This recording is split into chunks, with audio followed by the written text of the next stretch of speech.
She didn't know where Charlie was, but she could see where he'd gone. The snow was thick, and it betrayed Charlie in an instant. Jenna followed the tracks with her eyes and her flashlight away from the house, and up and over the hill. She hesitated. She knew exactly where Charlie had snuck off to yet again, and that gave her pause. Jenna knew her older brother well. They were never apart, except for when he went there. When he went to the marsh house across the creek. That's where he was now. Over the hill, across the creek, and he was watching it again, trying to see what was inside. How could he? He'd left her there, by herself, outside. The thought that she was alone at night finally came to her. She turned, monsters suddenly behind her, but reality blew her nightmares away. There was only darkness there, dotted with specks of late snow. They floated in no particular direction, carefree and unconcerned which way they took. Beyond them, a solid wall of night, so thick it could drown her if she lowered her flashlight, silence her. She could face it, chase it back, and walk into the house. She could leave Charlie to his own foolish decisions. She didn't. She couldn't leave Charlie alone. Not there. Not tonight. Tonight, she could finally catch him. She allowed the darkness to follow as she ran up the hill, trudging through the snow that swallowed her ankles. She kicked and pushed to get over the incline, and she struggled to stay upright as gravity pulled her down the other side.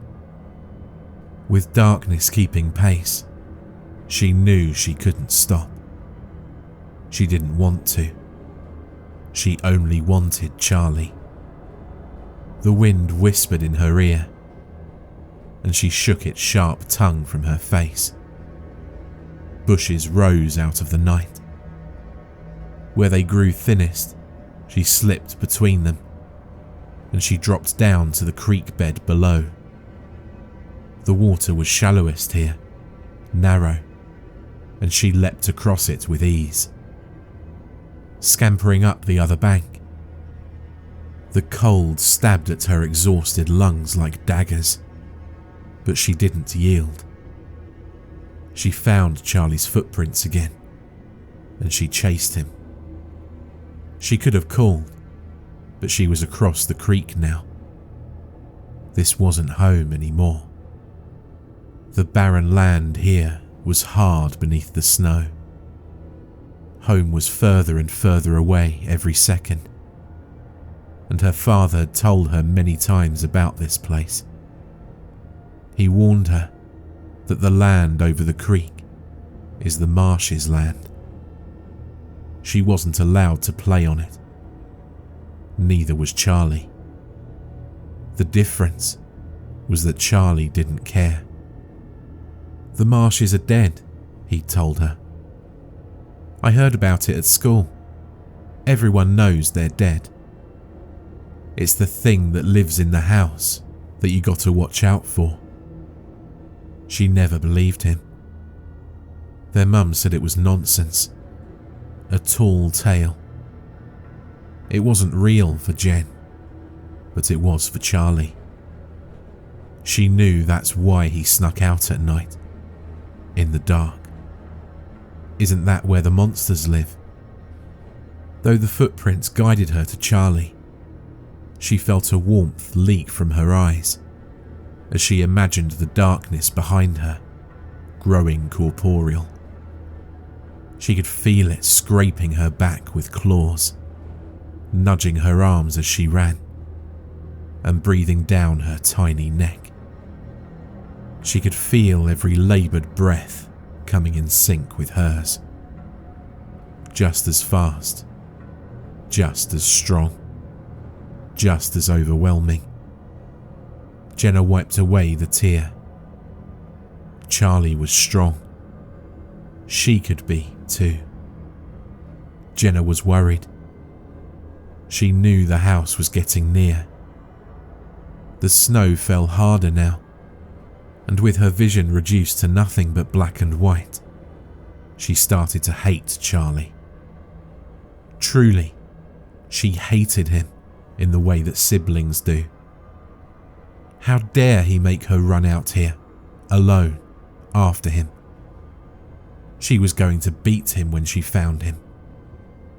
If you find him, the night whispered.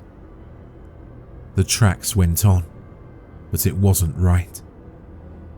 Charlie should have stopped by now. He never got too close to the Marsh house. Never. Not even he and his friends dared when they tried, and Jenna had watched. They barely went further than the creek, not even halfway to the place. None of them had the guts to go closer. Not Charlie. Certainly not alone. Why had Charlie continued? What did he want? They never saw anything of interest at the Marsh house. There was no monster. It wasn't real. So why had he come so close?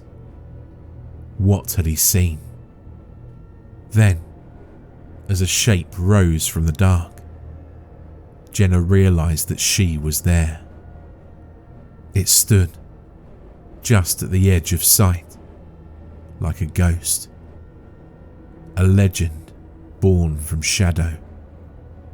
The home was grey and rotted, and it seemed to stare at her with a stoic face. The windows looked like eyes, and the shutters made it look cross.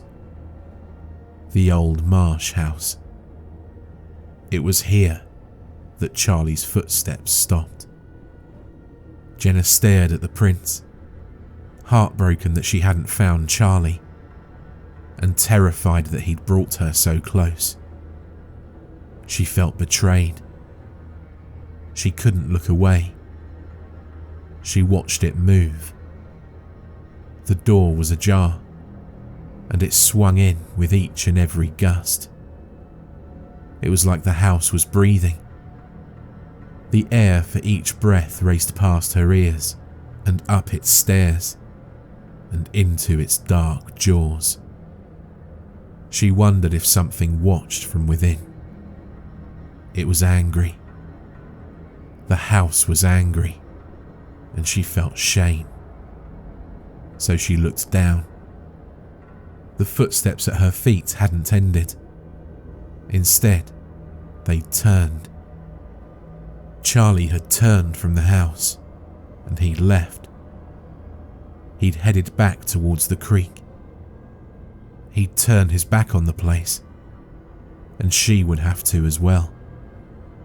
But how? It was far too terrible to ignore. So she fell away, slowly, following her brother's backtracks. The house started to slip out of existence once more. It still stared at her as she glanced back to it, and it seemed to change with the light upon it. It looked like it had been betrayed by her departure. Enraged. It looked to Jenna like it could, that it would, spring up at any moment and follow her. She shuddered, and turning the flashlight away from it, allowed the evil place to drown itself in the night. She whimpered. Charlie's footsteps were different than they had been before. Before, she could almost match his strides. Now, she had to leap from foot to foot if she wished to do the same. He was taking bigger steps. Huge steps. Jenna shook her head. No, he was running. From what? The thought of the house charging from beyond, like some great ravenous beast, forced her to stop in her tracks and turn. Nothing followed her, and nothing had followed Charlie either. The only other tracks in the snow were hers. Even though the thought that it was only her and Charlie out there, in the marshes land, should have comforted her, it didn't. Her breath shook. She trembled, and she could no longer stop the tears from flowing free. Nor could she stop from running. Like her brother before, Jenna ran into the night. The creek would come soon. She knew that for sure. Charlie had to be on the other side. He was just ahead. He would be just across the creek, waiting for her. He'd be smiling like an idiot. She knew she'd find him, and everything would be okay. The footprints moved across her sight, like cars down a highway. She counted each one as it passed. Soon, very soon, they would turn to feet. Turn into Charlie. Charlie would be there. She'd cry. She would scream. She would hug him, and they would never go back to that place. Ever. Never again. They would. The tracks stopped. She gasped as she came to a halt. It wasn't possible. It hadn't been like before, when Charlie had turned. No, there was nowhere left to go. The tracks stopped. Dead. There were two prints, side by side in the snow. But then no more. No more prints. And no Charlie. The snow in each direction, except for behind her, was still, unmarred and fresh. The end of the trail was here, but her brother had been plucked from the face of the earth. Charlie was gone. Her face contorting with overwhelming sadness, fear and confusion. Jenna fell to her knees. She finally cried. "Charlie!" she yelled to the sky. "Charlie, I need you. Where are you, Charlie? Oh, Charlie, come back." She wailed, kneeling in the snow that late night. Jenna had no idea that Charlie could hear her. In fact, he was forced to watch as she cried out for him. Struggle as he might, there was nothing he could do but watch from above her in the trees. Tears rolled down his face too, and he watched as one rolled down the motley, rotted hand of his captor. The same hand that silenced his own screams of terror. The creature that held him trembled at the sight of his sister. Its breath, like fetid flesh, burned hot inside Charlie's nose. It shifted, and Charlie knew that soon it would swoop down from the tree, like it had before, and hoist Jenna up with him. It could do so easily. Both of them, captured, one under each of its hideous arms. Its white eyes were wide and shaking in anticipation. Its black tongue licked its scaly lips. Charlie shook as the evil thing smiled. There was only one chance. Charlie watched the tear roll down the beast's fingers. It had gathered into a droplet there, on the creature's pinky finger. A single drop that was ready to fall as the beast spread its bat-like wings behind them. The droplet trembled. Charlie readied himself, for he knew now what to do. He hoped, he prayed, that if he could struggle at just the right moment, that tear would fall. It would fall onto his beloved sister's face, and she would look up. Maybe then, just maybe, would she have enough time to react, to run. It was too late for Charlie, but his sister wouldn't suffer like he would. She could go home. She shouldn't have come here, but she did so for the right reasons. Charlie loved her.